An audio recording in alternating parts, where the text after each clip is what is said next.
Hello, this is Matt on the Moon Lambeau channel. The SEC is going for Ripple's jugular, effectively, seeking to eliminate all of their 10 expert witnesses or, at a minimum, limit what they can say. Now, this is crucial. We're talking about technical experts in the field of crypto, understanding the inner workings of blockchain and XRP's technology, all this stuff to prove the point that the SEC is in the wrong here. The SEC wants to either eliminate all of them or limit, well, for in some of the cases, it would be just limiting what they have to say. But do you think it's a coincidence that the SEC is literally arguing that on the surface, all 10 of them are insufficient? Is this a little bit of an overreach? Is the judge going to look at this and be like, really, you believe that they really actually got 10 expert witnesses and all of them are crap? If I'm the judge, I'm sitting there thinking, oh, sweet dear baby Jesus. It's ridiculous. And then you compare that to what Ripple's been saying regarding the SEC's expert witnesses, and it's fine. Of course, you're going to have opposing sides, different viewpoints, fine. But the SEC is taking a whole different approach. Like, Ripple is really just seeking to have very narrow, well, let's just say it like this. They're articulating concerns in a narrow capacity. Let's just say it compared to what the SEC has articulated to this point. Now, who knows? Maybe the tune changes and even Ripple starts going just as intensely if they, okay, fine, tit for tat, I guess. But I will say this at the outset before we're getting into the specifics of what's going on, because I do have a quick legal update here. That's the reason I'm making this video. I do not suspect that this is going to go particularly well for the SEC. Now, hey, maybe they get some wins here, but to just make this blanket statement that you need to limit or exclude all of the witnesses, I'm not anticipating a big win here, but we'll see. So here's the headline from the Crypto Basic. SEC requests to file a 90-page reply brief to exclude 10 Ripple experts' testimonies. But before going further, I do want to be clear, I do not have a legal or financial background of any kind. I am not offering legal or financial advice, and you definitely should not buy or sell anything because of anything I say or write. I'm just an enthusiast who enjoys making YouTube videos about crypto-related topics, but just as a hobby and just for fun. Yeah, and by the way, the degree to which I do not have a legal background is going to become abundantly clear as we go through this video. But I'm not afraid to ask questions, and I will admit, and I've said this before, things along these lines, like, when I'm making these videos having to do with legal developments, they're among the most challenging videos for me to make because I don't have a legal background. I don't understand the legal jargon. I don't understand the way in which things unfold in court cases. And so, fine, I've learned a lot over the last little over a year and a half, and some of it's coming together at this point, but I don't pretend to be an actual lawyer. I just play one on YouTube, bro. And so I was a little confused. Now, I'm not the only one, so, like, it's definitely not just me. But there was, despite this being a new development from today, there was something that sounded almost 100% the same to me from July 8th. And I remember covering this at the time. It's also from the Crypto Basic, but, a bunch of outlets and crypto media covered as well. But the headline from July 8th was, Court grants SEC's request to file a 120-page omnibus motion against 10 Ripple experts. So if you're like me, you might be reading these two headlines. So there's one, and here's the other one on the screen again from today, August 24th. You might be thinking, these sound very samey. What gives these, right? Well, I think I figured it out, and it happens to do with the way in which legal proceedings unfold, and I'll explain as we go through. But let me share with you what this article has to say first. The Securities and Exchange Commission is requesting leave to file a lengthy reply to further support its omnibus big motion to exclude the testimonies of Ripple's witnesses. According to the letter, the SEC wants to file a 90-page reply brief to exclude the testimonies of 10 Ripple experts. And so if you look at what James Filan shared here, and a shout out and credit to James Filan, who is, of course, is a lawyer and an attorney within the XRP community here, he shared this most recent legal document, and I'm just going to read the top part here. And this was to Judge Torres, which reads as follows from the SEC. Pursuant to this court's order of April 28th, 2022, Plaintiff Securities and Exchange Commission respectfully seeks leave to file one omnibus reply in further support of its omnibus motion to exclude the testimony of defendants' expert witnesses. That is up to 90 pages in length. So pause there.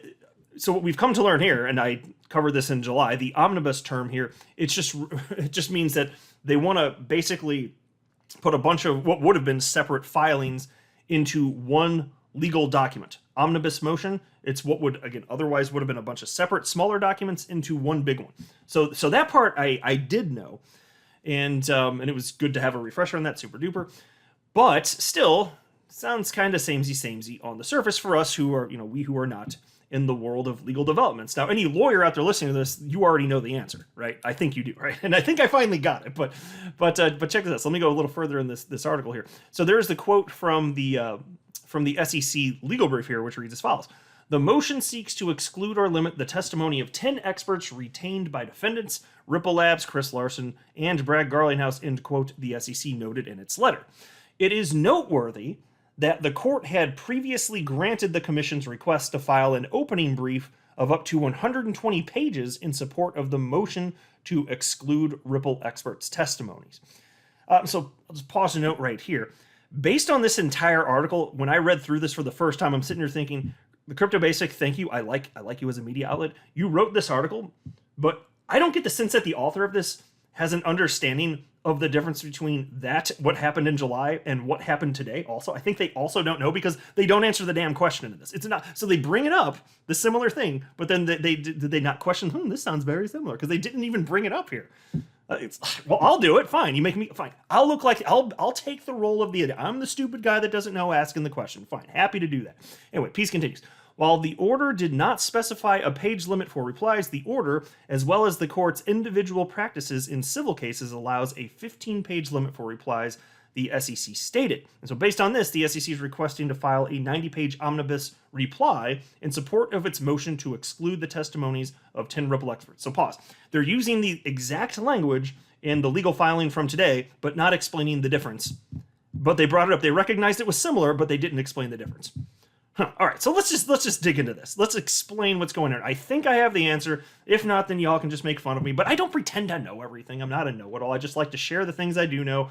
But if I get stuff wrong, then you can tell me, and then I can correct it later on. But I think I kind of have a sense of what's going on here. So I wrote to James Filan on Twitter here openly, and in response to him explaining this exact legal development from today, I wrote, slightly confused. Didn't the SEC already propose this at the beginning of July? What's the difference between the SEC request and the new one today? And again, just reading it and not understanding procedurally the way that things develop in court cases, just in a general sense, even if I've read it before, it's not like everything sticks the first time you read it. I was just like, okay, I just wanted to ask this. What is the difference? And attorney James Filan was kind enough to respond to me, and I do appreciate it. And he wrote, one is the original request to file an omnibus motion to exclude, and this one is a motion to file an omnibus reply to the original motion. It lets the parties just file one big document, each covering everything. So at that point, here's what my brain was doing. I'm like, well, yeah, I understand omnibus. You get to file one big document instead of a bunch of smaller ones. But as I read that, and this is not some sort of critique, I really appreciate Attorney Filan sharing this information with me. It's just, like, this is second nature to him. Obviously, he's an incredibly intelligent guy. It's just for someone like me, maybe I could have articulated my question in a way that would have resulted in the answer I was actually looking for, so I'm not blaming him. But here's what my brain was doing as I read his response there. I'm sitting here thinking, okay, he says, one is the original request to file an omnibus motion to exclude, and this one, so meaning the new one from today, is a motion to file an omnibus reply to the original motion. And what I was missing here effectively is omnibus motion and omnibus reply. What are the differences between these two things? From a legal perspective, what does that literally mean? You hear these terms, you see it if you've ever watched a movie or a television show, it having to do with a court case. Like, you've heard some of these terms, right? Motion and reply. And this. Okay, but what is the actual difference? And so I responded, I see, and thank you. It just seemed peculiar on the surface because to someone like me without a legal background, it sounded like the SEC was asking to file another huge document on exactly the same subject matter. Are they just looking to add supplementary info on the topic? So ding ding, so that's exactly what my brain was doing. As I read through that the first time, I'm sitting here thinking, it sounds on the surface, and this is what I was missing, like, because look, they're filing something, trying to exclude or limit what these Ripple's expert witnesses can say, and then they're filing something that sounds like they're also still trying to do that. So is it a supplementary document? I hadn't put the pieces together quite yet.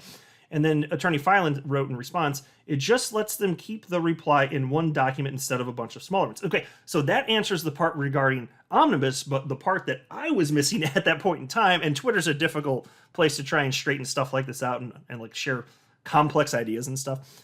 But again, the part that I was missing is what is functionally the difference between an omnibus motion and an omnibus reply. Now, thankfully, attorney Fred Rispoli, also a member of the XRP community, jumped in, and he wrote the following, because I said also earlier, before Attorney Filan had even responded to me, I put it a tweet, or I said, hopefully someone knows the answer. I tagged him along with some others, and I said, I'm probably missing something obvious.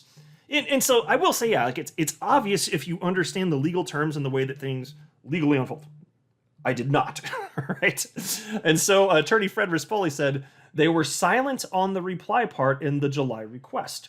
I would bet the parties realized they were all operating under the assumption an omnibus reply would likewise be okay, but wanted to confirm with Judge Torres. Okay, so I appreciate that response as well. Obviously, Fred Rispoli, very intelligent individual.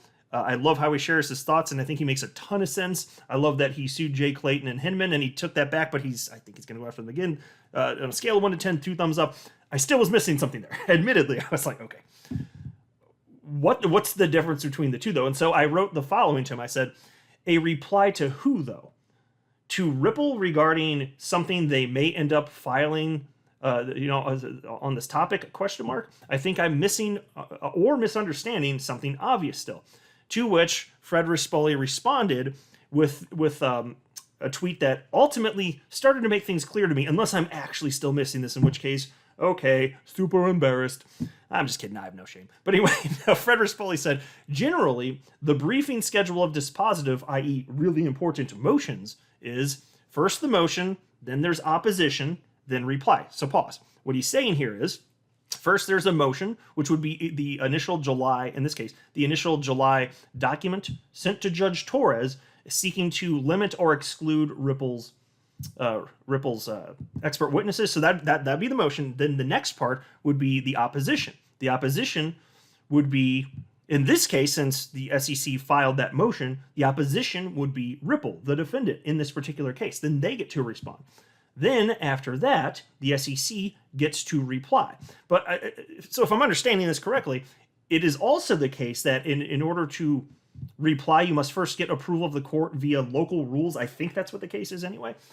And so that's the next step. So that's what I was missing procedurally. So once he tweeted this out, I was like, oh, I think I got it. Although if I'm still missing at this point, just like, goddamn. Like, if I'm still missing it at this point, somebody let me know, straighten me out so I can make another video in the future explaining this, because I don't want to lead people astray, but that's why I'm being so transparent and I don't pretend to know everything also. And then Fred Rispoli said, in its motion to exclude Ripple's experts, the SEC files motion and reply, Ripple files opposition. It's the reverse for Ripple's motion to exclude SEC's experts. And so I wrote one final question after I think I've got it, and I haven't heard back from Fred Rispoli at the time that I'm recording this. Maybe you'll get back in the future, but at this point, the thread ends with me saying, okay, so basically the SEC is asking for permission for a rebuttal, and then ? So I think that's what's happened. So again, there's the motion, SEC saying, hey, we want to do so-and-so. In this case, it was about, like I said, the Ripple's expert witnesses want to limit or exclude them. Then Ripple gets to reply, and then the filing today is the SEC saying, hey, we want to be able to actually reply to Ripple. I think that's what it is. Holy hell, I hope that's it. And it's so funny, though, if it is. It's funny because it's this little piece, and it's so simple and so obvious, but only if you're familiar with the way that legal things are typically written. So for these people, these attorneys, second nature to them couldn't be more obvious. For a layperson, it's like, duh.